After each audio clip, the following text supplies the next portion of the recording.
संयुक्तं नित्यं ध्यायन्ति योगिनः कामदं मोक्षदं चैव ओंकाराय नमो नमः। कदाचित् काळिन्दी तटविपिना संगीतकरव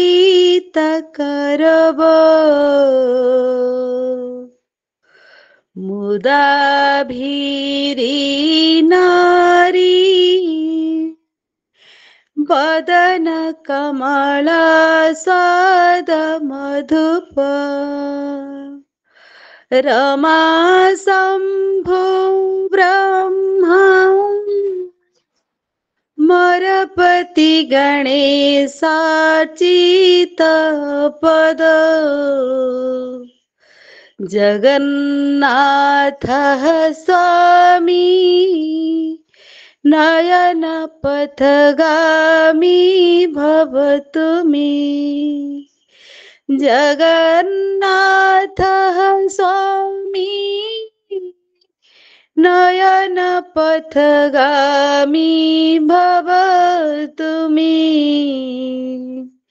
जगन्नाथः स्वामी नयन पथगामी भवतु मे। जय जगन्नाथ। समस्त को प्रणाम। धन्यवाद श्रीमती साहू महोदय। एबे आम गणरे अछंती आम संपर्क सेतुर अध्यक्ष श्रीयुक्त शारदा प्रसाद मिश्र महोदय। मुझे अनुरोध करुच्ची से विवेक बाणी पाठ करेंगे। सर शारदा भाई नाम दिन पढ़ी दे।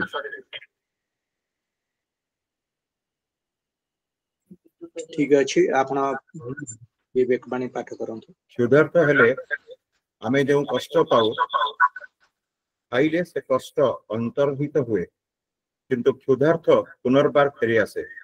दुख केवल सेतेबेले निवृत्त हेबो जेतेबेले आमर सर्वविध अभाव दूर हेबो।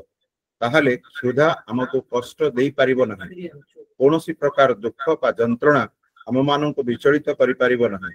अतः जहाँ आम माननको आध्यात्मिक बल संपन्न करे ताहा ही सर्वश्रेष्ठ उपकार। ता उपरे मानसिक उपकार शेषरे शारीरिक उपकार। स्वामी विवेकानंद। धन्यवाद आपण विवेक बाणी पाठ करथिबारु। आजिरो आलोचक भाव रे आम घरे अछंती डॉक्टर प्रदीप कुमार मिश्र महोदय, ओडिया भाषा साहित्य विभाग अध्यापक नीलगिरी महिला महाविद्यालय। आजिरो आम बरण्य सभापति श्रीयुक्त महेंद्र आचार्य महोदय 55तम प्रसंगर से अध्यक्षता करुचंती। मु तांको ए कार्यक्रम को स्वागत करछि, अभिनंदन जणाउछि, आंतरिक कृतज्ञता ज्ञापन करुछि। से आम जगतसिंहपुर जिला शाखार यही कार्यक्रम आरंभ रु आम गहन प्रति थर बड़ी रही। आम कार्यक्रम को अति सरस सुंदर भाव रे गढ़ी तोलिबारे तांकर प्रयास निश्चिंत भाव रे स्मरणीय अतुलनीय।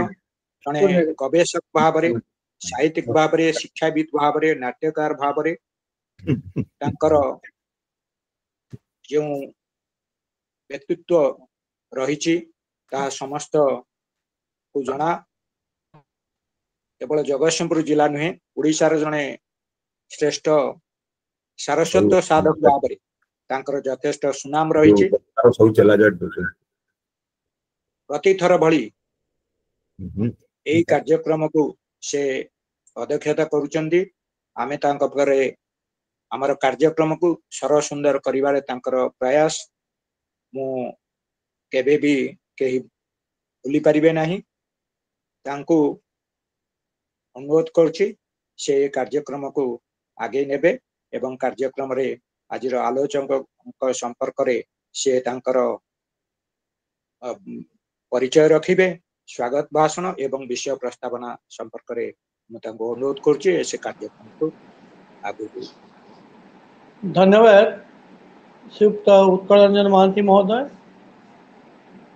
आज आसन में आप संयोजक दायित्व तुलाऊँ। आम स्वामी विवेकानंद लोक संसद जगतसिंहपुर जिला शाखार आज आभासी पाठचक्र चली 55तम संस्करण में पहुंची। 55तम संस्करण में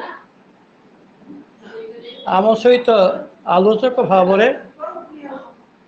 आमर प्रमुख अतिथि भाव जोग देइचंती डॉक्टर प्रदीप्त कुमार मिश्र महोदय। से मिश्र महोदय होती नीलगिरी महिला महाविद्यालय उड़िया भाषा साहित्य विभाग अध्यापक। तांकर परिचय केवल यह नुहे, तांकर परिचय होची से जड़े स्वयं संपूर्ण सारस्वत साधक, जड़े प्राबंधिक, गवेषक एवं सर्वोपरि जड़े कथावाचक।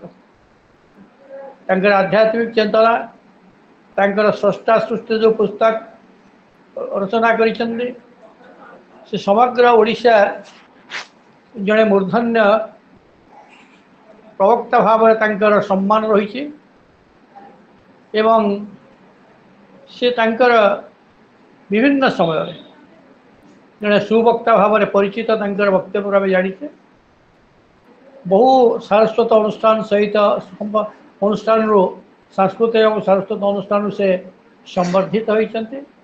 नचिकेता सम्मान ठूँ आरंभ कर मनोज दास सारस्वत सम्मान पर्यंत बहुत सम्मान भविष्य होती। आज आम आमंत्रण करूँ ये आलोचना प्रसंग मोर 55तम आभासी बैठक जो आलोचना आज अच्छी एक चमत्कार आलोचना अच्छी ताऊँ सांख्य जोगर सरसता। निश्चित भाव में आप शुणे श्रीमद् भगवद गीतार ये द्वितीय अध्याय सांख्य योग, ये सांख्य योग संपर्क में सविशेष आलोचना करी आपण मान मुग्ध करेंगे।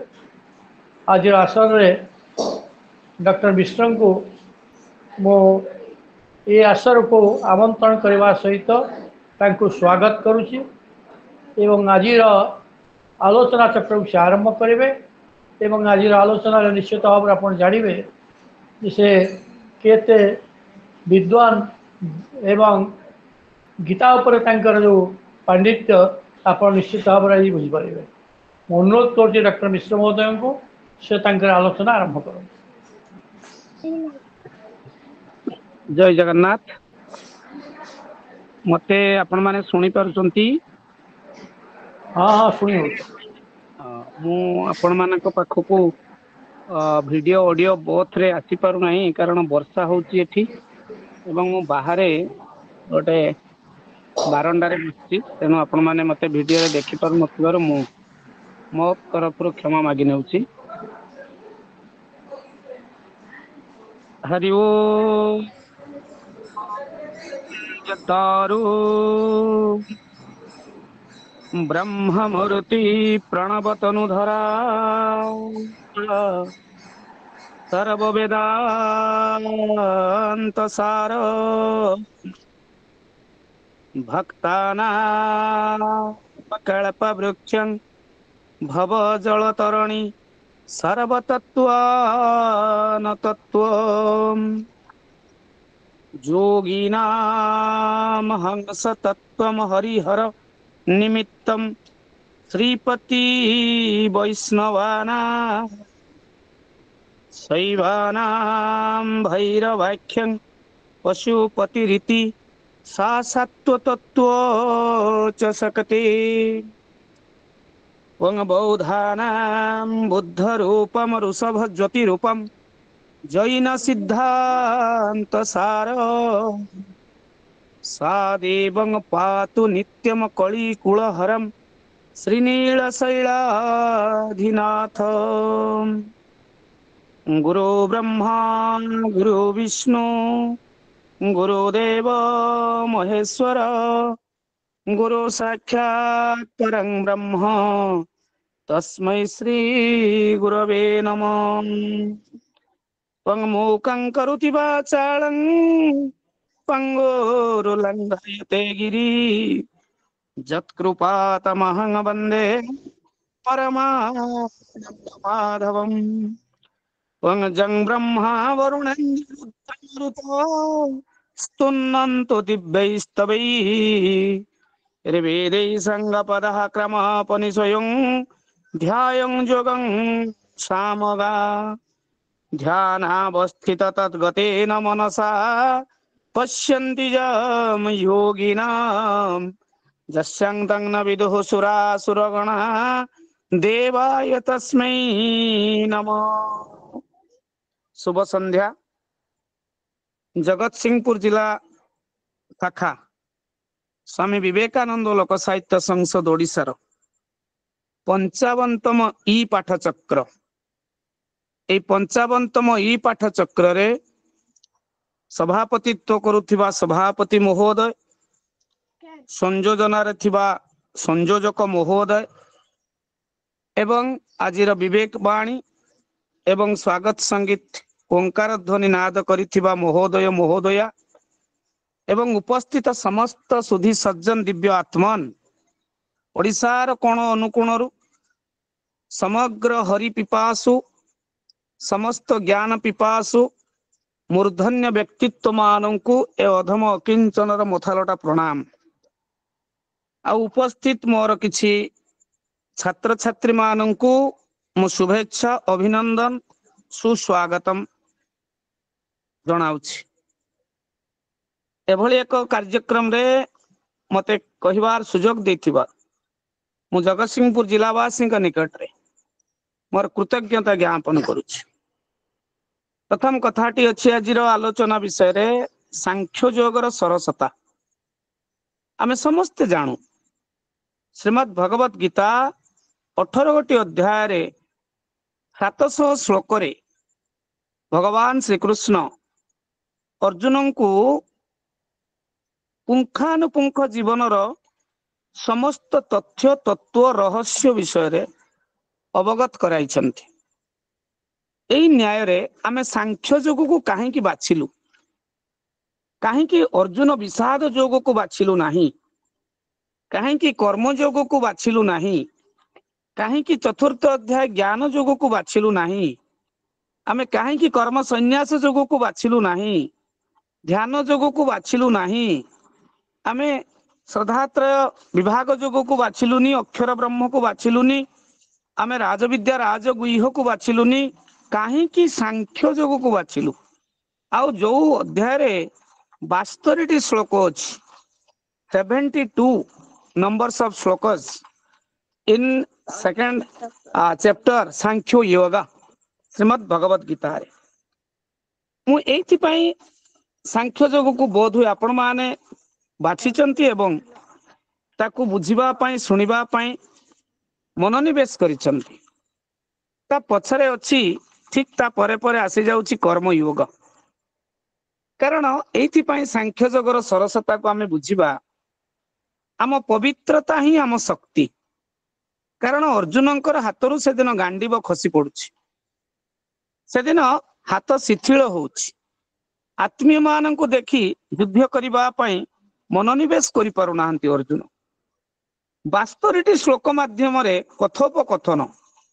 प्रथम श्लोकटी संजय उवाच थिला तं तथा कृपयाविष्ट मश्रुपूर्णाकुलेक्षणं विषिदन्तमिदं वाक्यं मुवाच मधुसूदन।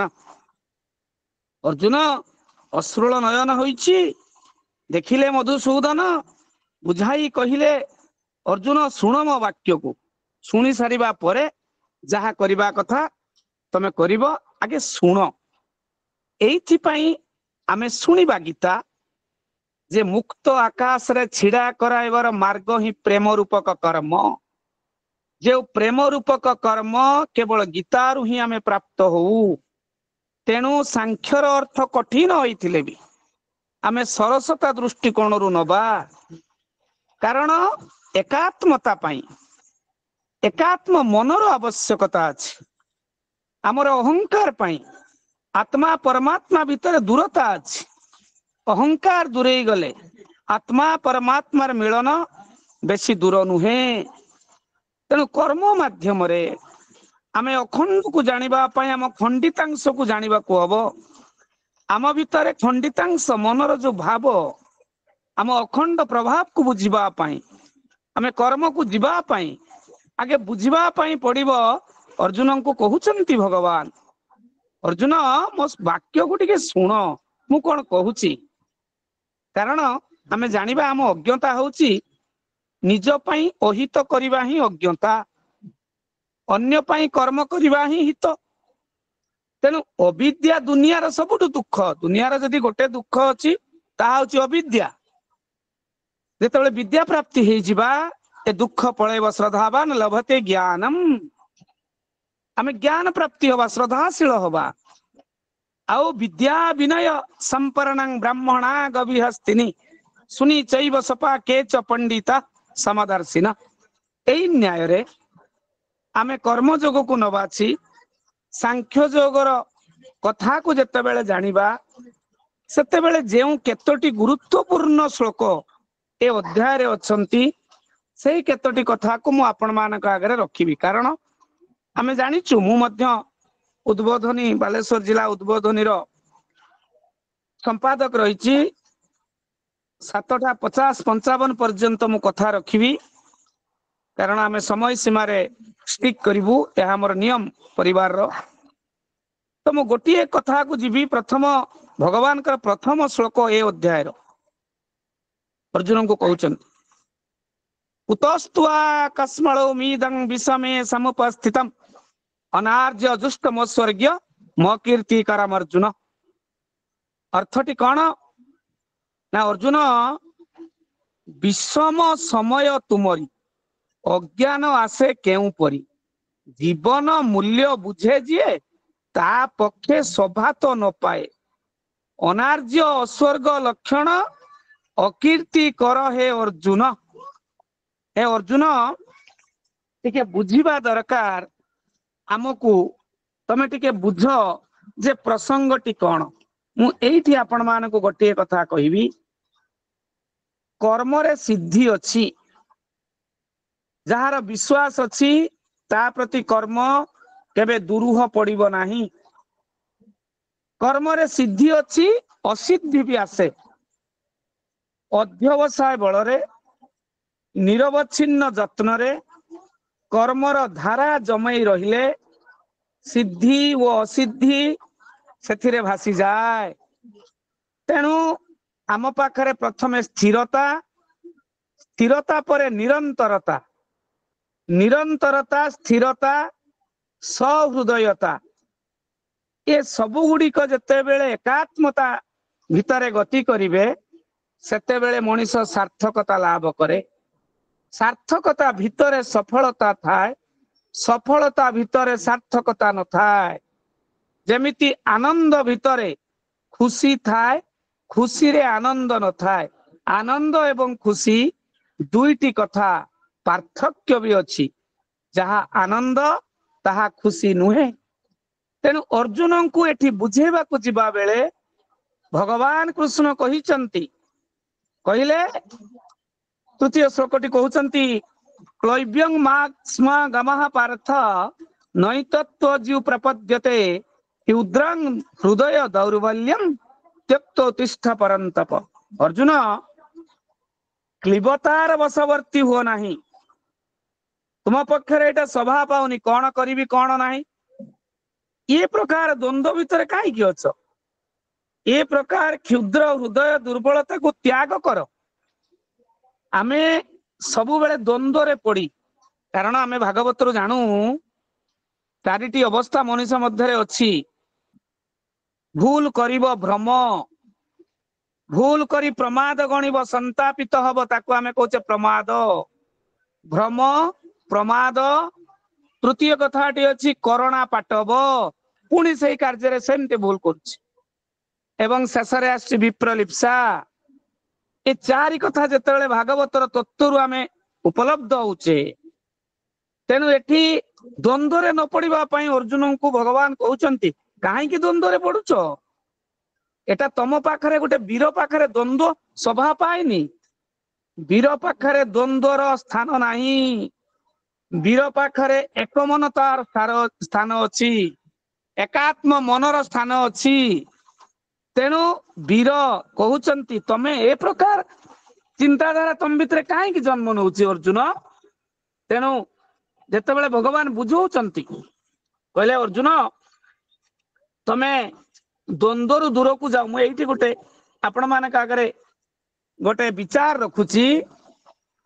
କର୍ମ ଏକ ପ୍ରକାର ଖେଳ, ଉଦ୍ଦେଶ୍ୟ ଅନେକ ହେଲେ ମଧ୍ୟ ଲକ୍ଷ୍ୟ ଏକ। ଜୀବନ ବର୍ଷ ମାସରେ ଗଣାଯାଏ ନାହିଁ, ଜୀବନ କର୍ମରେ ହିଁ ଗଣା ହୁଏ। ମାନବ ଜୀବନ ନୁହେଁ କେବଳ ବର୍ଷ ମାସ ଦିନ ଦଣ୍ଡ, କର୍ମେ ଯିଏ ନର କର୍ମ ଏକା ତାର ଜୀବନର ମାନଦଣ୍ଡ। ଯେମିତି ଦ୍ୱନ୍ଦ୍ୱ କଥା ଭଗବାନ କହୁଛନ୍ତି ଅର୍ଜୁନଙ୍କୁ, ସେମିତି ଅର୍ଜୁନ ସଙ୍ଗେ ସଙ୍ଗେ କହୁଛନ୍ତି କଥଂ ଭୀଷ୍ମ ମହଂ ସଂଖ୍ୟେ ଦ୍ରୋଣଂ ଚ ମଧୁସୂଦନ ଇଷୁଭି ପ୍ରତ୍ୟୁଜ୍ୟୋତ୍ସ୍ନାମି ପୂଜାରହାର ବରିସୂଦନ। ହେଲେ ପ୍ରଭୁ ଟିକେ ମୋ କଥା ବୁଝ ନା କଣ? ନା ମୋର ପୂଜ୍ୟ ଭୀଷ୍ମ ଓ ଦ୍ରୋଣଙ୍କ ପରି ଗୁରୁଜନଙ୍କୁ ଯୁଦ୍ଧରେ ମୁଁ କିପରି ପ୍ରତିଶର ନିକ୍ଷେପ କରିବି? ଆମେ ଗୋଟେ ଗୋଟେ ଚରିତ୍ରକୁ ଗୋଟେ ଗୋଟେ ପ୍ରତୀକ ଭାବରେ ନବା। ଅର୍ଜୁନ ଗୋଟେ ପ୍ରତୀକ, ଇଜ ଏ ସିମ୍ବଲ। ଭୀଷ୍ମ ଗୋଟେ ପ୍ରତୀକ, ଦ୍ରୋଣ ଗୋଟେ ପ୍ରତୀକ। ଯେତେବେଳେ ପ୍ରତୀକ ଭିତରକୁ ମୁଁ ଆପଣଙ୍କୁ ଟଣେଇ ନଉଛି ସେତେବେଳେ ଆପଣ ମାନେ କର୍ମର ଲକ୍ଷଣକୁ ଚାରି ଭାଗରେ ମୁଁ ବିଭକ୍ତ କରୁଛି। ଗୋଟେ ହଉଛି ଏଲିମେଣ୍ଟ ଅଫ ଇମାଜିନେସନ, କଳ୍ପନା ତତ୍ଵ। ଦ୍ୱିତୀୟଟି ହଉଛି ଏଲିମେଣ୍ଟ ଅଫ ଇଣ୍ଟେଲିଜେନ୍ସ, ବୁଦ୍ଧ ତତ୍ଵ। ତୃତୀୟଟି ହଉଛି ଏଲିମେଣ୍ଟ ଅଫ ଇମୋସନ, ଭାବ ତତ୍ଵ। ଚତୁର୍ଥଟି ହଉଛି ଏଲିମେଣ୍ଟ ଅଫ ଷ୍ଟାଇଲ, ଶୈଳୀ ତତ୍ଵ। ଏ ଚାରୋଟି ତତ୍ଵକୁ ଆପଣ ମାନଙ୍କୁ ଟଣଉଛି ଏଇଥିପାଇଁ ଅର୍ଜୁନ କହୁଛନ୍ତି ମୁଁ କେମିତି ଏମାନଙ୍କୁ ସ୍ୱର ନିକ୍ଷେପ କରିବି? କାରଣ ଭାଗବତ କହେ ତତ୍ଵ ବୁଝିଲେ ତୁଟେ ଭ୍ରାନ୍ତି, ନର ଜନ୍ମରୁ ତରି ଯାନ୍ତି। ଗୀତା ହଉ, ଭାଗବତ ହଉ, ମହାଭାରତ ହଉ, ରାମାୟଣ ହଉ, ଭାରତ ବର୍ଷର ସନାତନ ହିନ୍ଦୁ ଧର୍ମଙ୍କ ପାଖରେ ଚାରିଟା ସ୍ତମ୍ଭ। ଯଦିଓ ଅଷ୍ଟାଦଶ ପୁରାଣ ବ୍ୟାସଦେବ ଲେଖୁଛନ୍ତି। ତେଣୁ କିନ୍ତୁ ରାମାୟଣ, ଭାଗବତ, ଗୀତା ଏବଂ ମହାଭାରତ ଏ ଚାରି ଖୁଣ୍ଟ ହଉଛି ମୁଖ୍ୟ। ତେଣୁ ମୁଁ କାହିଁକି ଏକଥା କହୁଛି ନାଇଁ, ଚାରି ଖୁଣ୍ଟକୁ ଯିବା ପାଇଁ ଆମକୁ ଯୋଉ ମାର୍ଗ ଦେଇକି ଯିବାକୁ ପଡିବ, କଳ୍ପନା ମାର୍ଗ ଅଛି, ବୁଦ୍ଧ ତତ୍ଵର ମାର୍ଗ ଅଛି, ଭାବ ତତ୍ଵ ଅଛି, ଶୈଳୀ ତତ୍ଵ ଅଛି। ତେଣୁ ମୁଁ କାହିଁକି ଏକଥା ନା ଆମେ ଯେତେବେଳେ ବୁଦ୍ଧ ତତ୍ଵକୁ ଯିବା, ଭାବ ତତ୍ଵକୁ ଯିବା, ଆମକୁ ବ୍ରହ୍ମଚର୍ଯ୍ୟ ଆବଶ୍ୟକ ଅଛି। କାରଣ ଚାରିଟା ଅବସ୍ଥା ସେଠି ମଧ୍ୟ ଆସୁଛି। ବ୍ରହ୍ମଚର୍ଯ୍ୟ, ଗ୍ରାହସ୍ଥ୍ୟ, ବାନପ୍ରସ୍ଥ, ସନ୍ନ୍ୟାସ। ମନରେ ପ୍ରଶ୍ନ ଆସିପାରେ ବ୍ରହ୍ମଚର୍ଯ୍ୟ ତେବେ କଣ? ନା ଶାରୀରିକ ସ୍ତରରେ ନୀତିଗତ ଜୀବନ ହିଁ ବ୍ରହ୍ମଚର୍ଯ୍ୟ। ପୁଣି ମନରେ ପ୍ରଶ୍ନ ଆସିପାରେ ଏଠି ଅହିଂସା ତ ନିଶ୍ଚିତ ଆସିବ, ହିଂସା ନାହିଁ। ଅହିଂସା ପୁଣି କଣ? ନା କାହିଁକି ଅର୍ଜୁନ କହୁଛନ୍ତି ମୁଁ ଯୁଦ୍ଧ କରିବିନି? ମୁଁ କାହିଁକି ଏମାନଙ୍କ ସାଙ୍ଗରେ କହୁଛନ୍ତି ଆପଣ ସୁନ୍ଦର ଭାବରେ ଯେ ଯୁଦ୍ଧ କରିବାକୁ, କିନ୍ତୁ ମୁଁ କରିବି ନାହିଁ କାହିଁକି? ହିଂସା କାହିଁକି ଆଚରଣ କରିବି? ଅର୍ଜୁନଙ୍କୁ ଏକଥା ବୁଝେଇବା ବେଳେ ଗୋଟିଏ କଥା ମନରେ ଆସେ, ଅହିଂସା। ଅହିଂସା କଣ? ନା ମାନସିକ ସ୍ତରରେ ନୀତିଗତ ଜୀବନ ହିଁ ଅହିଂସା। ମାନସିକ ସ୍ତରରେ ନୀତିଗତ ଜୀବନ। ସେତେବେଳେ ସେ ଜୀବନର ସତ୍ୟ କଣ? ନା ଜୀବନର ସତ୍ୟ ହଉଛି ବୈଦିକ ସ୍ତରରେ ନୀତିଗତ ଜୀବନ। ବେଦ ବେଦାନ୍ତ ଯାହା କରୁଛି ବୈଦିକ ସ୍ତରରେ ନୀତିଗତ ଜୀବନ ହିଁ ସତ୍ୟ।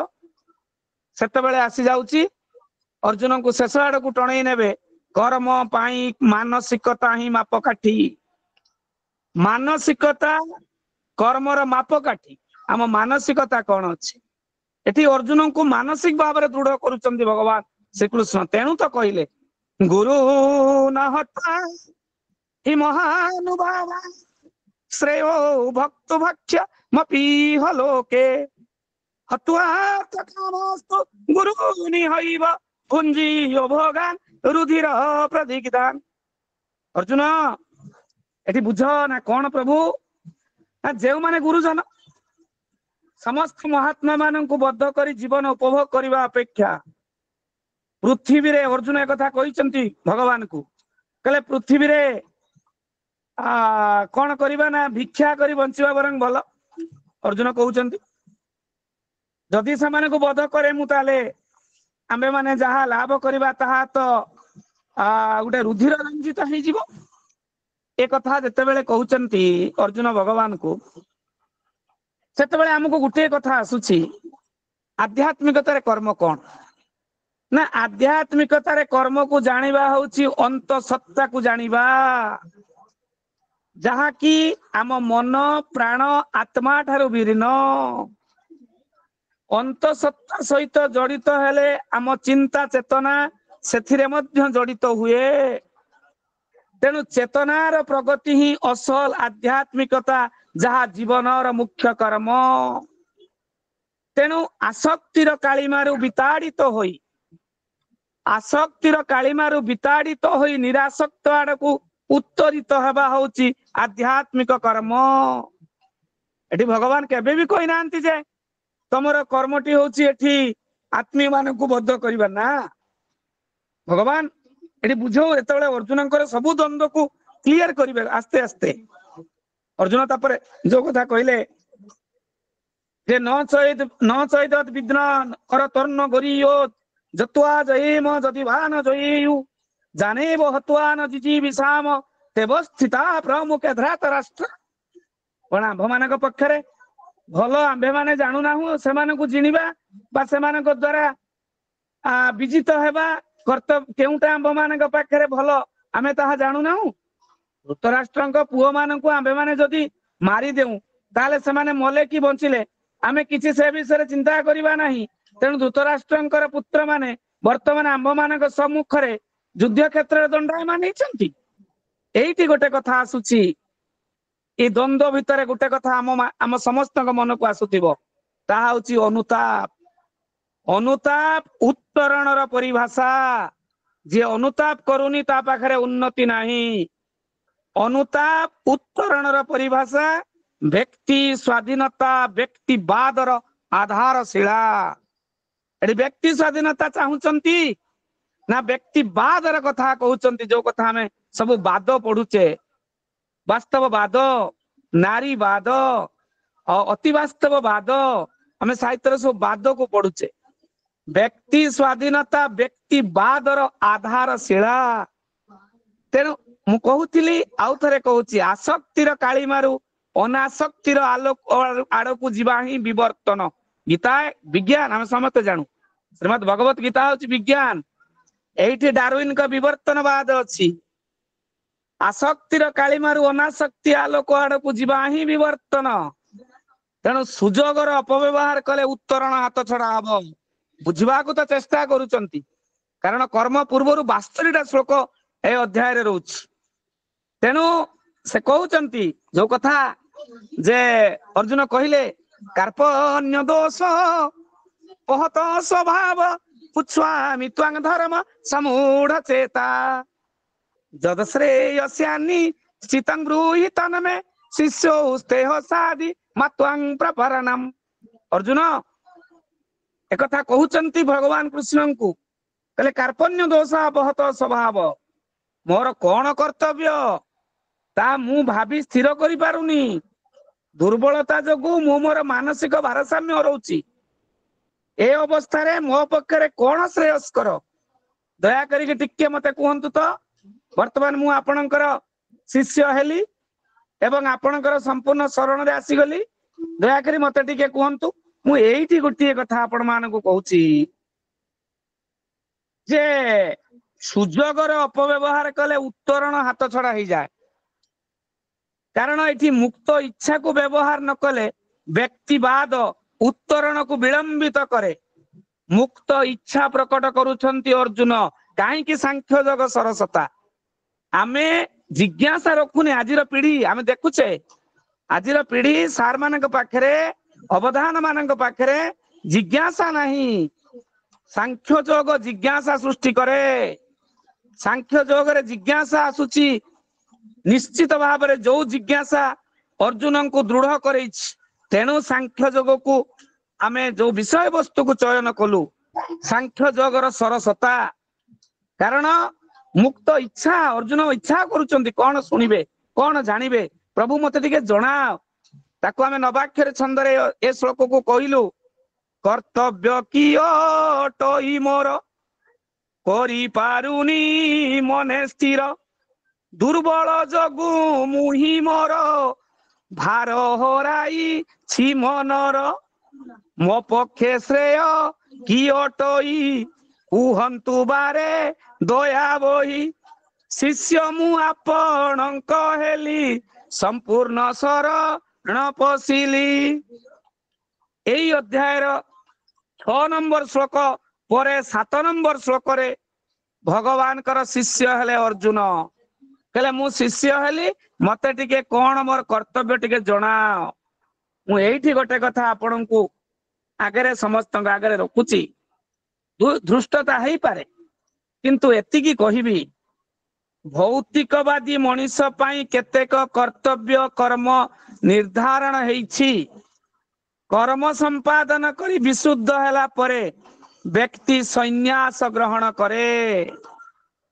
आमे गोटे कथा रे यदि आमे बुझिबा जे अर्जुन कहले केशव आपण जदि भाबुचंती कर्म जगरे कहिचंती कथा जे सकाम कर्म अपेक्षा बुद्धि जे हेउची उत्कृष्टतर तबे मते काहे के भयंकर युद्ध कर्म रे नियुक्त करूछ एक कथा तृतीय अध्याय कर्म योग रे भगवान कहिचंती मु किंतु ताकू एठी आपण माननकू कहूची एठी संजय उवाच रे गोटे कथा कहले संजय एव मुक्त ऋषि केश गुड़ा केश परंतप जक्ष्य इति जो गोविंद मुक्त दुग्धा मुक्ता तृष्णा बभूव अर्थात ऋषिकेशंकु अर्जुन बोइले हेमंत वचन युद्ध करी नाही कही रहिले नीरव सही नीरव रहिले कारण नीरवता ही श्रेष्ठ चतुरता जे जते नीरव रहुचंती से सेते चतुर तेणु कही परिबा जे एठी गोटिए कथा सांख्य जोगरु आमे प्राप्ति होउछु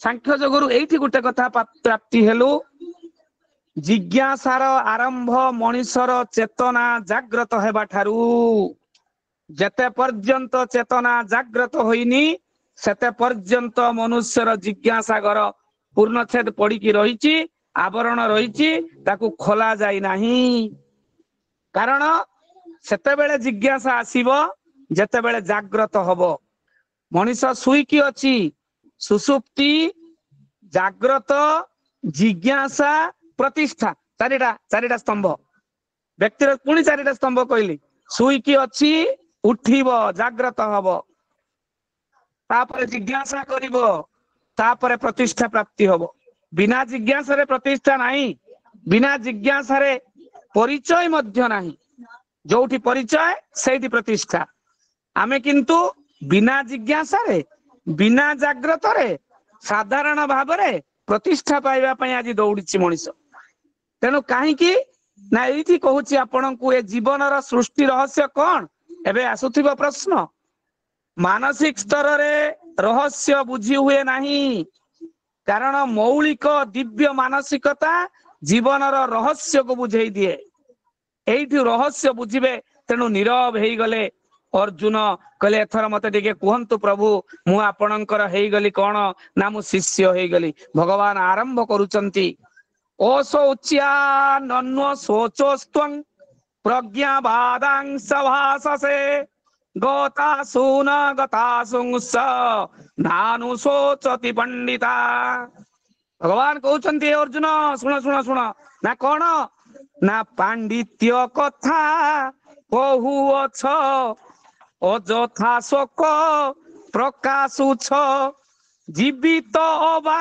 मृत पाई ज्ञानी रो सोच ना न थाई ज्ञानी केबे भी सोचना करेनी से जीवित अबा मृत से ज्ञानर कथा बुझे से प्रज्ञार कथा बुझे से मनीषार कथा बुझे से पांडित्यर कथा बुझे से विद्वतार कथा बुझे से धीषणार कथा बुझे से धीर कथा बुझे तेणु भगवान कहते पुरा भगवान कहले विद्या विनय संपरणे ब्राह्मणा गविहस्तिनी सुनी चैव सपाके च पंडिता समदर्शिन।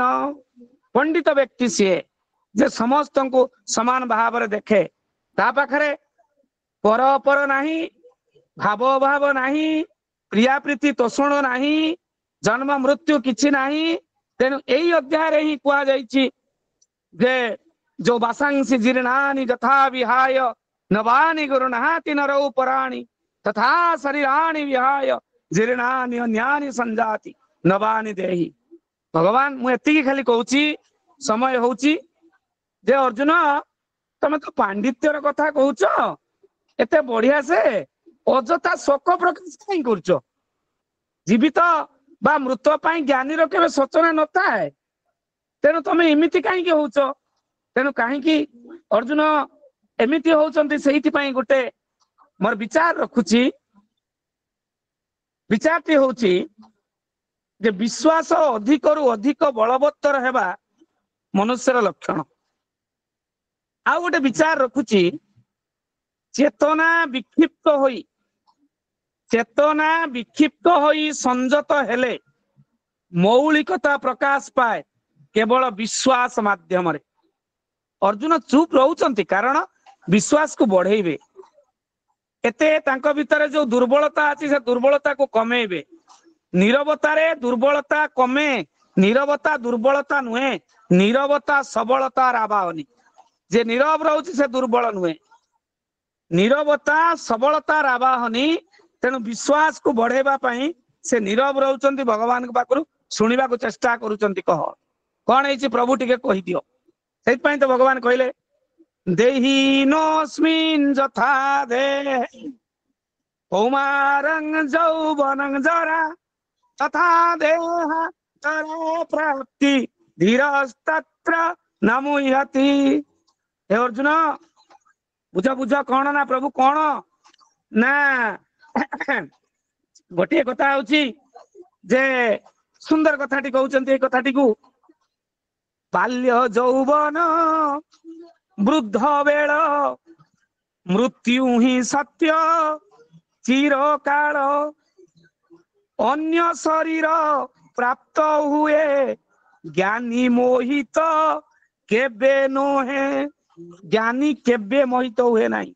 एठी मोर गुटे विचार ए अकिंचनर गोटे आपण मानक आगरे जिज्ञासु समस्त ज्ञानी मोर पितृतुल्य मोर गुरुतुल्य समस्त पाखरे मोर गोटे विचार।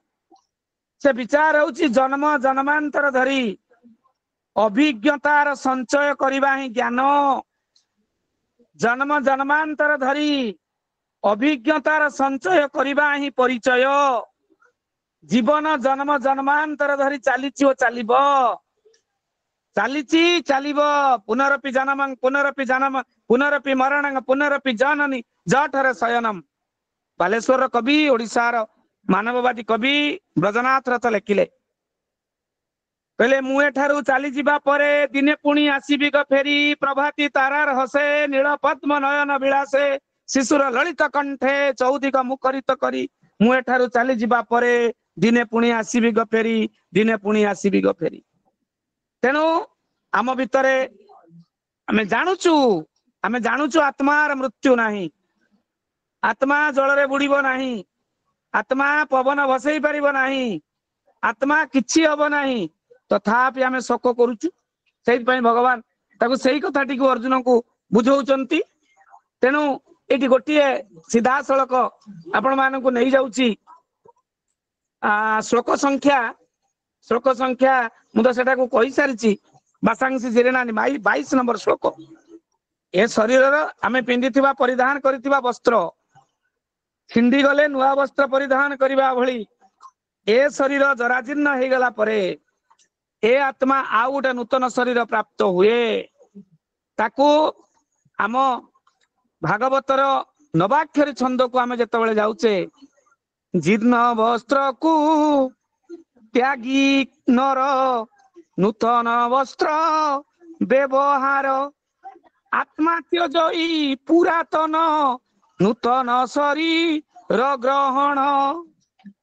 तेणु आउ गोटे कथा को एबे पळेई आसिली जो कथा कहउतली आत्मार कथा नैनं छिन्दन्ति शास्त्राणि नैनं दहति पावका न चैनं कथयन्त्यापो नो सोसो यति मारुता आत्मा को अस्त्र रे आत्मा को अस्त्र रे छेदन बन्ही न करे प्रज्वलन पानी पारे ना आद्र करी पवन ताकू शुष्क करी पानी पारे ना आर्द्र करी पवन ताकू शुष्क करी पवन सुखई पारिबनी उड़े पारिबनी पानी ओदा करी पारिबनी निया जळई पारिबनी आत्मा अस्त्र रे छिंडीबनी एठी गोटिए मोर विचार आपण मानक आगरे काहे कि सांख्य योग सरसता से विचार होउची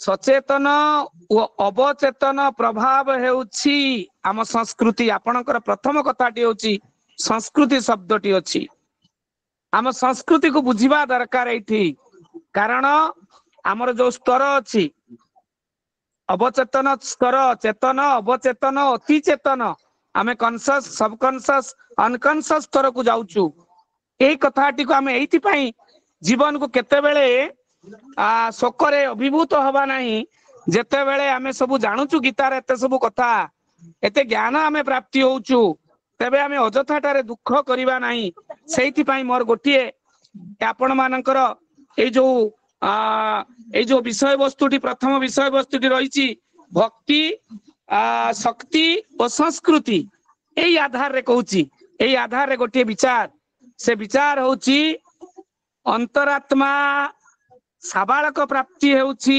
अनुभूति अंतरात्मार नाबालकत्व केबे अनुभूति नुहे अभिज्ञता नुहे तेणु अंतरात्मा जेतेबेले साबालक हेई जीवो सेतेबेले अनुभूति अभिज्ञता बुझिबो आ भक्ति आमे जानि परिबा शक्ति आसी जीवो संस्कृति बुझी जीवा कारण भागवत कहंती मुजाहाकु हुओई सदय भक्तिता हृदय जहाँ को सदय हुए भक्ति ता हृदय उदय हुए भक्ति एक स्वतः स्फूर्त धारा spontaneous overflow powerful feelings is called poetry spontaneous केते स्वतः स्फूर्त भाव रे कवि केमिति छळ छळ भावावेगर सहित कविता बखाणुची कविता लेखुची कारण कविता माड़े कविता जोड़े कविता गढ़े कविता जदि माडुनी कवि को ताले कविता पाठकीयता हासिल करि परिबो नाही कविता माड़े आमे बहुत कवि कहउचंती मु गोटे बसु बसु गारे देली एमिति कवि हुए नी एमिति कविता लेखी हुए नाही एमिति तथा कथित हेई जाय तेनु काहे की गीता रे आमे सरसता को नउचे सांख्य जोगरे गोटिए कथा कहूची आपण मानक सम्मुखरे दृष्टता हबो अंतरात्मा जो कथाटी कहली अनुभूति और अभिज्ञता एई कथाटा कहिबा बेले मु आपण मानक संस्कृतिर कथा को टिके नेबी कारण आपण मानक टॉपिक होउची संस्कृति आउ जेहेतु मु जने साहित्यर अध्यापक तेणु साहित्यर कथा टिके कहिबी संस्कृति एइथि पई आमे एते कथा गीतारे जानिले जे 72 श्लोक ताको व्याख्या करिबा सहज नुहे एते अल्प समय भितरे तेबे एई भितरे मु आपण मानक एठी संस्कृति कहूची काहे की गीता पढ़िबा रुचु न रुचु पढ़ गीता बुझ ना सॉरी बुझ न बुझ पढ़ गीता रुचु न रुचु खा पिता काहे की परम शास्त्र भागवत पढ़िबा परम शास्त्र भागवत अभ्यास करूतिबो नित्य काहे की एक कथा गुडी कना संस्कृति कौटी संस्कृति भितरे आशाटी रहिछि संस्कृति आशार मसाला जाली बंचाई दिए मुहूर्त मुहूर्त आ संस्कृति पाई समय सदय हेले स्वप्नमय सीमांतरे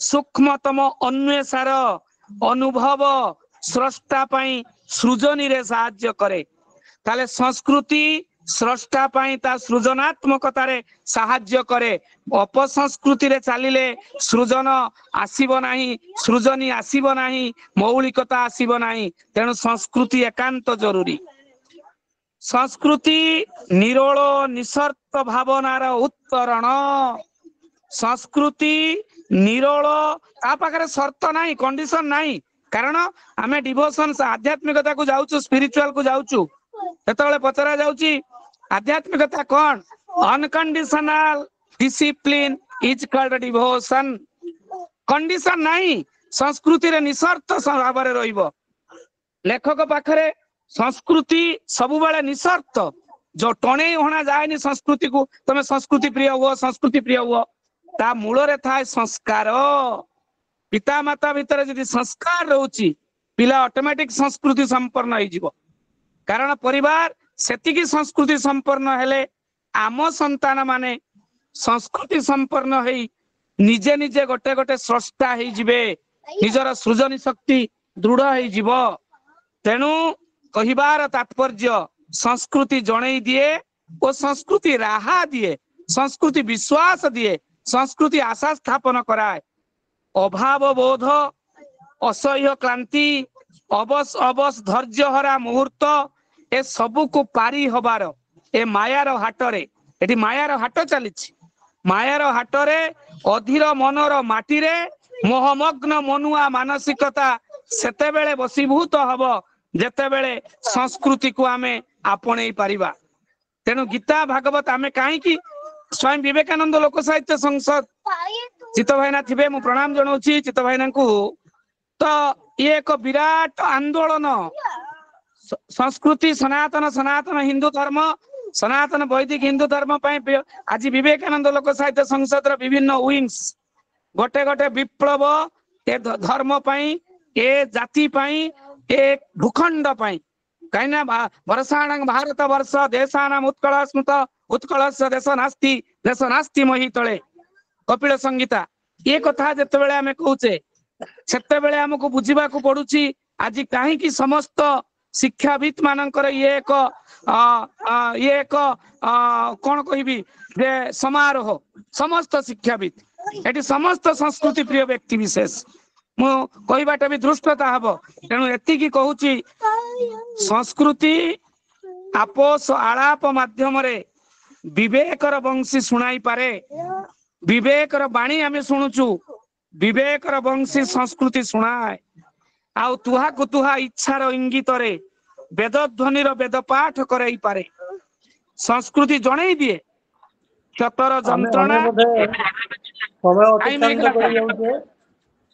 टाइम हे गला मु एबे रखुची तेणु संस्कृति हमको जणाए सृजनी शक्ति सांस्कृतिक जीवन आधार संस्कृति जणाए सृजनी शक्ति सांस्कृतिक जीवन आधार जो जीवन को आधार करी गीतार सांख्य योग शुणी सारिबा परे भगवान को ठारू अर्जुन कर्म करिबा पाई प्रेरणा पाइले आउ कर्म योग तापरे बुझा गला नहले कर्म करू नथिले से अमंग होउतले द्वंद्व भितरे थिले तेणु गोटिए कथा एठी कहबी बहिर विकल्प नाही पानीर विकल्प नाही मार विकल्प नाही पाठागार विकल्प नाही गुरुर विकल्प नाही बही बिना विज्ञान हुए बंध्या इतिहास हुए अंध समाज हुए स्थाणु गीता बिना संस्कृति कथा में कहि परिबा नाही तेणु गीता भागवत महाभारत रामायण चारि ग्रंथ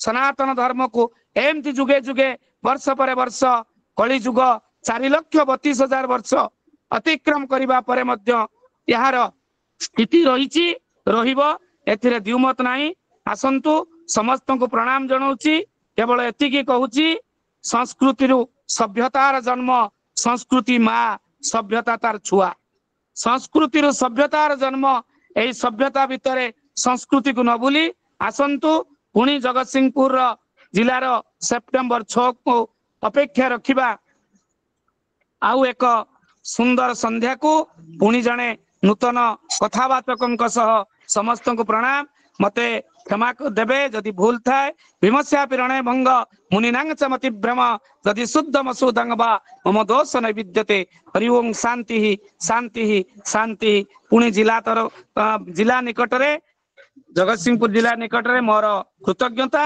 एवं भूमिष्ठ प्रणाम जय जगन्नाथ समस्त को प्रणाम धन्यवाद आजिर आलोचक बरण्य आलोचक डॉक्टर प्रदीप मिश्र कुमार मिश्र महोदय को से अति सुंदर भाव अति सारगर्भक वक्तव्य रखिंट समस्त मन छुआ वक्तव्य जहाँ आज समाज आवश्यकता रही सांख्य योगर सरसता विषय वस्तु माध्यम से समस्त को निश्चिंत भाव विमोहित करछंती तथापि आज कार्यक्रम रे जोग देइथिबा समस्त ज्ञानी गुणी व्यक्ति मानक मध्य किछि यदि प्रश्न थाए डॉक्टर मिश्र को पचारिबा पई।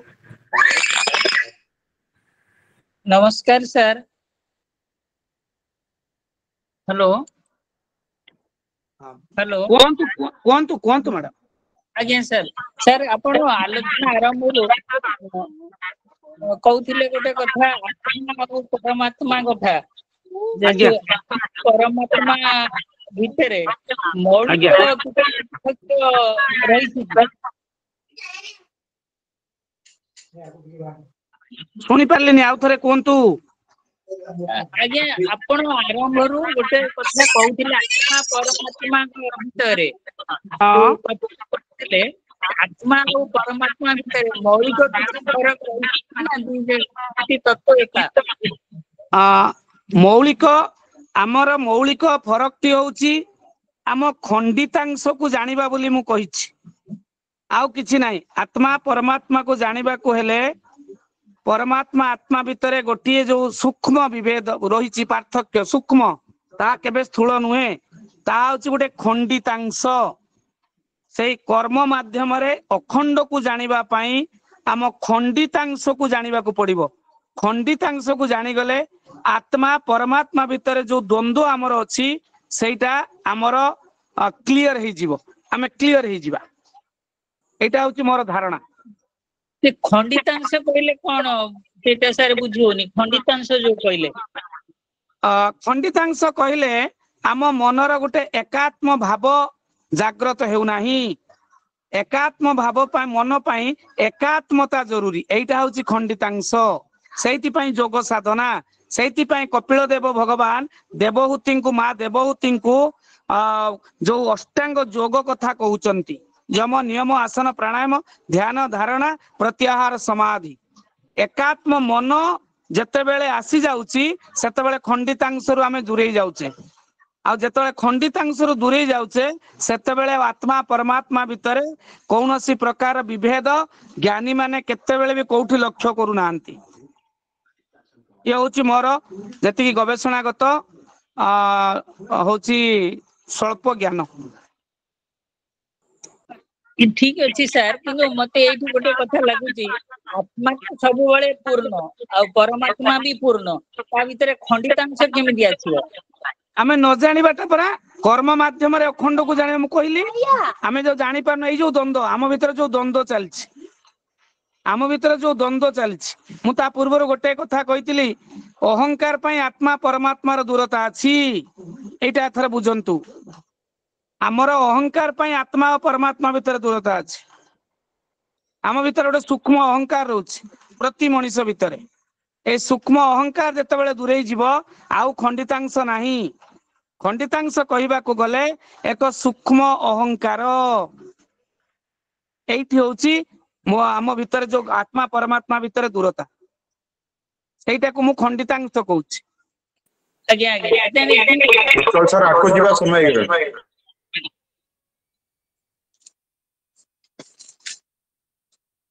एबे आमे हमर बरण्य सभापति महोदय को अनुरोध करिबा से तांकर समाप्त टिप्पणी प्रदान करिवे।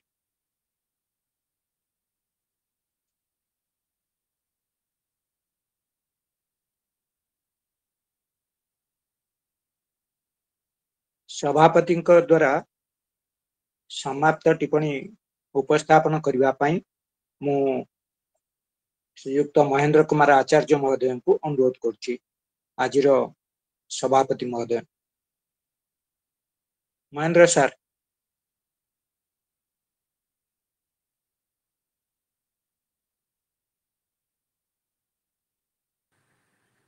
महेंद्र सर ମହେନ୍ଦ୍ର ସାର୍ କ'ଣ ହାତ ଟେକି ବସିଛନ୍ତି? କ'ଣ କହିଲେ? ହଁ ଶୁଭାଗଲା? ହଁ ହଁ ସାର୍ ସାର୍ ଶୁଣାଗଲା? ହଁ ସାର୍ ଶୁଭୁଛି। ଆଜି ସ୍ୱାମୀ ବିବେକାନନ୍ଦ ଲୋକ ସଂସଦ ଜଗତସିଂହପୁର ଶାଖାର 55ତମ ଆବାସୀ ପାଠଚକ୍ରରେ ଯୋଗ ଦେଇଥିବା ଜିଲ୍ଲା ଶାଖାର ସଭ୍ୟବୃନ୍ଦ, ରାଜ୍ୟ ଶାଖାର ବରିଷ୍ଠ କର୍ମକର୍ତ୍ତା ଏବଂ ବିଭିନ୍ନ ସ୍ଥାନରୁ ଯୋଗ ଦେଇଥିବା ଶ୍ରୋତୃମଣ୍ଡଳୀ ଏବଂ ଆଜିର ସଂଯୋଜକ ମହୋଦୟ, ଆଜିର ଯେ ଓଙ୍କାର ବନ୍ଦନା କରୁଥିଲେ, ବିବେକବାଣୀ ପାଠ କରୁଥିଲେ, ସମସ୍ତଙ୍କୁ ମୁଁ ମୋ ତରଫରୁ ପୁଣି ଥରେ ସ୍ୱାଗତ କରୁଛି ଏବଂ କୃତଜ୍ଞତା ଜ୍ଞାପନ କରୁଛି। ସଭାପତି ଭାବରେ ଆଲୋଚକ ମହୋଦୟଙ୍କର ବକ୍ତବ୍ୟ ପରେ ସମାପ୍ତ ଟିପ୍ପଣୀ ଏବଂ ପାରମ୍ପରିକ ଏବଂ ଆନୁଷ୍ଠାନିକ ବ୍ୟବସ୍ଥା। ଆପଣମାନେ ଦୀର୍ଘ ସମୟ ଧରି ଯଦିଓ ସମୟ ଅତିକ୍ରାନ୍ତ ହେଉଥିଲା, ଆମେ କିଛି ଚେତାଇ ଦେଉଥିଲୁ ଆଲୋଚକଙ୍କୁ ସମାପ୍ତ କରିବା ପାଇଁ। ସେ ମହୋଦୟ ଗଭୀର ଭାବରେ ସାଂଖ୍ୟ ଯୋଗର ପ୍ରବକ୍ତା ଭାବରେ ବିଭିନ୍ନ ଉଦାହରଣ ଦେଇ ସାଂଖ୍ୟ ଯୋଗକୁ କେତେ ସରସତାପୂର୍ଣ୍ଣ ହୋଇଛି ସେ କଥା ଆମକୁ ସବୁ ବୁଝାଇ ଦେଉଥିଲେ। କଥାଟି ହେଉଛି ଯେ ଗୀତା ଏକ ଅଦ୍ଭୁତ ଶାସ୍ତ୍ର ସମଗ୍ର ବିଶ୍ୱ ପାଇଁ। ମୋର ମନେ ପଡ଼ୁଛି ବିଦେଶୀ ପରିବ୍ରାଜକ ମାନେ ଯେତେବେଳେ ଭାରତବର୍ଷ ଆସିଛନ୍ତି, ସେମାନେ ତିନୋଟି କଥା କହିଛନ୍ତି, ଗଙ୍ଗା କା ପାଣି, ରାମ କା କାହାଣୀ, ଗୀତା କା ବାଣୀ। ତେଣୁ ସେ ଯେଉଁ ତିନୋଟି ଉତ୍କୃଷ୍ଟ କଥା କହିଲେ ଭାରତବର୍ଷର, ଗୀତା ତନ୍ମଧ୍ୟରୁ ଅନ୍ୟତମ। ଏବଂ ଯେଉଁ ସାଂଖ୍ୟ ଯୋଗର କଥା ଏଠି ଆଲୋଚନା କରାଗଲା, ଅର୍ଜୁନ ବିଷାଦ ଯୋଗ ସବୁ ଆରମ୍ଭ କରି ମୁଖ୍ୟ ଯୋଗ ପର୍ଯ୍ୟନ୍ତ ଯେଉଁ ଅଷ୍ଟାଦଶ ଯୋଗ ଗୀତାରେ ରହିଛି, ପ୍ରତ୍ୟେକ ଯୋଗ ବା ପ୍ରତ୍ୟେକ ଅଧ୍ୟାୟ ଅତ୍ୟନ୍ତ ମାର୍ମିକ ଏବଂ ମଣିଷ ଜୀବନର ଉତ୍ତରଣରେ ସାହାଯ୍ୟ କରିବା ପାଇଁ ପଥ ପ୍ରଦର୍ଶନ କରିଥାଏ। ତାର କାରଣ ହେଉଛି ଯେ ସାଂଖ୍ୟ ଯୋଗ ଏହି ସମୟରେ କହୁଛନ୍ତି, ଶ୍ରୀକୃଷ୍ଣ ଅର୍ଜୁନଙ୍କୁ ବୁଝାଉଛନ୍ତି ଏକ ସମର ପ୍ରାଙ୍ଗଣ, ମୁଁ ଏହାଡ଼କୁ ଯିବାକୁ ଚାହେଁ ନା। ଭୀଷ୍ମ ପର୍ବରେ ଯେଉଁ ଭୀଷ୍ମ ମହାରଥୀ ହେଇଛନ୍ତି କୌରବ ଯୁଦ୍ଧର, ଏ ମହାଭାରତ ଯୁଦ୍ଧର, ମୁଁ ସିଆଡ଼କୁ ଯିବାକୁ ଚାହେଁ ନା। ଅର୍ଜୁନ ବିଷାଦ ଯୋଗ ଯେତେବେଳେ ଅର୍ଜୁନଙ୍କୁ ଘଟିଛି, ଯେତେବେଳେ ରଥ ଆଣି ଅଟକେଇ ଦେଇଛନ୍ତି କୁରୁକ୍ଷେତ୍ରରେ, ଆଗରେ ଦେଖିଛନ୍ତି ସମସ୍ତ ଆତ୍ମୀୟ ସ୍ୱଜନମାନ, ଗୁରୁ ଅଛନ୍ତି, ପିତାମହ ଭୀଷ୍ମ ଅଛନ୍ତି, ଭାଇ ଅଛନ୍ତି, ମାମୁଁ ଅଛନ୍ତି, ସମସ୍ତେ ଏଠି ଅଛନ୍ତି। ସେ ଧନୁ ଛାଡ଼ି ଦେଇକି ବିଷାଦ ତାଙ୍କୁ ଗ୍ରାସ କରିଛି। ସାଂଖ୍ୟ ଯୋଗରେ ସେ ଶୋକରେ ଜର୍ଜରିତ ହୋଇଯାଇଛନ୍ତି ଏବଂ ଯାହା ଆଲୋଚକ ମହୋଦୟ ବୁଝାଉଥିଲେ, ତାଙ୍କର ଶୋକକୁ ଅତିକ୍ରାନ୍ତ କରି ତାଙ୍କ ଭିତରେ ଏକ ସ୍ଥିର ଏବଂ ଗୋଟେ ପ୍ରତିଜ୍ଞାବଦ୍ଧ କର୍ମ କରିବା ପାଇଁ ଯେଉଁ ବ୍ୟବସ୍ଥାଟି କରାଗଲା, ତାହା ହେଉଛି ସାଂଖ୍ୟ ଯୋଗରେ ବର୍ଣ୍ଣନା କରାଯାଇଛି। ଏବଂ ଚମତ୍କାର ଭାବରେ ସାଂଖ୍ୟ ଯୋଗର ବର୍ଣ୍ଣନା ସମୟରେ ସେ ଅନେକ ଉଦାହରଣ ଦେଉଥିଲେ। ଯେ ଯେମିତି ଅନୁତାପ ହିଁ ଆମର ଗୋଟେ ଉତ୍ତରଣର କଥା, ଆମେ ଅନୁତାପ କଲେ ଏବଂ ସେ ଅନୁତପ୍ତ ଯେତେବେଳେ ହେଇଯାଇଛନ୍ତି ଅର୍ଜୁନ, ଯେ ମୁଁ ଏଗୁଡ଼ିକ କରିବି ନାହିଁ, ତାକୁ ଉତ୍ତରଣକୁ ତାକୁ ନେବାକୁ ସେ ଅନୁତାପ ମନ୍ୟରୁ ତାଙ୍କୁ କାଢ଼ିବା ପାଇଁ ଶ୍ରୀକୃଷ୍ଣ ଉଦ୍ୟମ କରିଛନ୍ତି ଏବଂ ସଫଳ ହୋଇଛନ୍ତି। ସେଥିରେ ଅନେକ କଥା କୁହାଯାଇଛି। ଆତ୍ମା ସମ୍ପର୍କରେ କୁହାଯାଇଛି, ଆତ୍ମା କିପରି ଭାବରେ ଅବିନଶ୍ୱର, ଏବଂ ଶରୀର ସମ୍ପର୍କରେ କୁହାଯାଇଛି, ଆତ୍ମା ଏବଂ ଶରୀର ସମ୍ପର୍କରେ ହଂସାସି ଜିନ୍ନାନି ଯଥା ବିହାୟ ଅନେକ ଶୋକ ଅବତାରଣା କରିଛନ୍ତି। ଆଲୋଚକ ମହୋଦୟ ମଧ୍ୟ ତାଙ୍କର ଏଇ ପାଖାପାଖି 40-45 ମିନିଟ୍ର ଭାଷଣ ଭିତରେ ସେ ଏଇ ବିରାଟ ସାଂଖ୍ୟ ଯୋଗ ଯାହାକୁ 72ଟି ଶ୍ଲୋକରେ ବର୍ଣ୍ଣିତ, ତାକୁ ସେ ଚମତ୍କାର ଭାବରେ ତା'ର ସାରାଂଶକୁ ଏବଂ କିପରି ଭାବରେ ସାଂଖ୍ୟ ଯୋଗ ପରେ ପରେ ଅର୍ଜୁନଙ୍କ ମଧ୍ୟରେ ସାରସତା ଆସିଛି ଏବଂ କର୍ମଯୋଗ ପାଇଁ ସେ ନିଜକୁ ପ୍ରସ୍ତୁତ କରିଛନ୍ତି ଏବଂ କର୍ମ କ'ଣ କରାଯାଇଛି ଏ ଗୀତାରେ ବର୍ଣ୍ଣନା କରାଯାଇଛି। ତେଣୁ ଆଜିର ଆଲୋଚନା ଅତ୍ୟନ୍ତ ମାର୍ମିକ, ଅତ୍ୟନ୍ତ ଗଭୀର ଜ୍ଞାନଦୀପ୍ତ ଭାବରେ ଆଲୋଚକ ମହୋଦୟ ଆଜି ଆମର ଆଲୋଚନା କରିଛନ୍ତି। ତେଣୁ ମୁଁ ନିଶ୍ଚିତ ଭାବରେ ଆମ ଜିଲ୍ଲା ଶାଖା ତରଫରୁ ତାଙ୍କ ନିକଟରେ କୃତଜ୍ଞତା ଜ୍ଞାପନ କରିବି ଏବଂ ଆଶା କରିବି ଆଗାମୀ ସମୟରେ ଯଦି କେବେ ଆମେ ଆପଣଙ୍କୁ ଲୋଡ଼ୁ ନିମନ୍ତ୍ରଣ କରୁ ଆପଣ ଆମର ସନିର୍ବନ୍ଧ ନିମନ୍ତ୍ରଣ ରକ୍ଷା କରିବେ ବୋଲି ମୋର ଆଶା। ଏତିକିରେ ମୋର ସଭାପତି ସମାପ୍ତ ଟିପ୍ପଣୀ ଶେଷ କରୁଛି। ଆନ୍ତରିକ କୃତଜ୍ଞତା ଜ୍ଞାପନ କରୁଛି ଆଜିର ଆମର ପ୍ରିୟ ତଥା ବରଣ୍ୟ ସଭାପତି ମହୋଦୟଙ୍କୁ। ଏବେ ଧନ୍ୟବାଦ ଅର୍ପଣ କରିବା ପାଇଁ ଆମ ଗଣରେ ଅଛନ୍ତି ବିଚାରଧାରାର ଅଧ୍ୟକ୍ଷ ଲାଲା ସଂଗ୍ରାମ କେଶରୀ ରାୟ ମହୋଦୟ। ମୁଁ ତାଙ୍କୁ ଅନୁରୋଧ କରୁଛି ସେ ଧନ୍ୟବାଦ ଅର୍ପଣ କରିବେ। ସମସ୍ତଙ୍କୁ ପ୍ରଣାମ। ଆଜି ସ୍ୱାମୀ ବିବେକାନନ୍ଦ ଲୋକ ସଂସଦ ଜଗତସିଂହପୁର ଶାଖାର 55ତମ ଆଭାସୀ ପାଠଚକ୍ରମାଳାରେ ଆଲୋଚ୍ୟ ବିଷୟ ଜଗନ୍ନାଥ ସଂସ୍କୃତି ଉପରେ ଯାହା ଆଲୋଚକ ଡକ୍ଟର ପ୍ରଦୀପ କୁମାର ମିଶ୍ର ଆଲୋଚନା କଲେ ତାହା ଅତ୍ୟନ୍ତ ମର୍ମସ୍ପର୍ଶୀ ଭାବ ଉଦ୍ବେଗ କରିପାରିଛି। ତାହା ସମସ୍ତେ ଅନୁଭବ ମଧ୍ୟ କରିଥିଲେ। ତେଣୁ ପ୍ରଥମେ ତାଙ୍କୁ ଆମ ସଂସଦ ତରଫରୁ ଆନ୍ତରିକ ଧନ୍ୟବାଦ ଜ୍ଞାପନ କରୁଛି।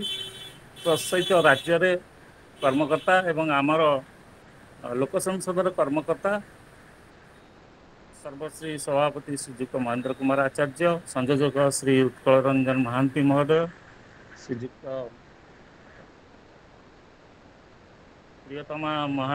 ପ୍ରିୟତମା ସାହୁ, ସୌଭାଗ୍ୟ ମଞ୍ଜରୀ ମିଶ୍ର, ଶାରଦା ପ୍ରସନ୍ନ ମିଶ୍ର ମହୋଦୟଙ୍କୁ ଧନ୍ୟବାଦ ଜଣାଉଛି। ତତ୍ସହିତ ଉପସ୍ଥିତ ଥିବା ଅନ୍ୟ ସଦସ୍ୟଗଣଙ୍କୁ ମଧ୍ୟ ଧନ୍ୟବାଦ ଅର୍ପଣ କରୁଛି। ଧନ୍ୟବାଦ ଶ୍ରୀଯୁକ୍ତ ରାୟ ମହୋଦୟ।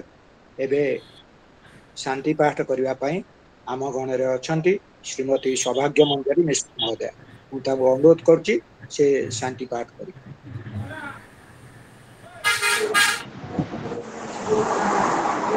ସ୍ୱାମୀ ବିବେକାନନ୍ଦ ଲୋକ ସଂସଦର ଆବାସୀ ପାଠଚକ୍ରରେ ଯୋଗ ଦେଇଥିବା ସମସ୍ତ ଗୁରୁଜନମାନଙ୍କୁ ମୋର ପ୍ରଣାମ। ଶାନ୍ତି ପାଠ। ସର୍ବେ ଭବନ୍ତୁ ସୁଖିନଃ, ସର୍ବେ ସନ୍ତୁ ନିରାମୟା, ସର୍ବେ ଭଦ୍ରାଣି ପଶ୍ୟନ୍ତୁ, ମା କଶ୍ଚିତ୍ ଦୁଃଖ ଭାଗ୍ ଭବେତ୍। ଓମ୍ ଶାନ୍ତି ଶାନ୍ତି ଶାନ୍ତି। ଧନ୍ୟବାଦ, ନମସ୍କାର। ଧନ୍ୟବାଦ ଶ୍ରୀମତୀ ମିଶ୍ର ମହୋଦୟ। ଏବେ ସଭା ସାଙ୍ଗ କରିବା ପାଇଁ ମୁଁ ଆମର ଅନ୍ୟ ସଭାପତି ଶ୍ରୀଯୁକ୍ତ ଆଚାର୍ଯ୍ୟ ମହୋଦୟଙ୍କୁ ଅନୁରୋଧ କରୁଛି। ଆଜିର